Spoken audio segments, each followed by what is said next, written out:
گھر سے موذی جانوروں حشرات کو بھگانے کے لیے سورہ ماؤن پڑھی جائے۔ میں گرمی کی چھٹی میں اپنی خالہ کے گھر گئی۔ وہاں صحن میں بے شمار چھپکلیاں موجود تھیں، حتیٰ کہ کھانا پکانا مشکل تھا۔ ان کی وجہ سے تمام گھر والے بہت پریشان تھے۔ بچے ڈرتے کچن میں نہ جاتے تھے۔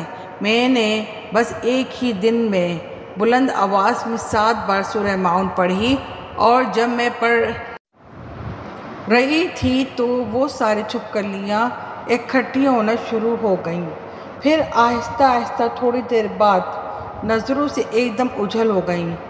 اس کے بعد دوبارہ کبھی ان کی وجہ سے پریشانی نہ ہوئی۔ جس کمرے یا جس جگہ یا کچن میں چھپکلی نظر آئے، وہاں مور کے چند پر رکھ دیں یا کسی خوبصورت بوتل یا گلدان میں لگا کر سجا دیں، پھر کبھی چھپکلی کمرے میں نہیں آئے گی۔ آزمودہ نسخہ ہے۔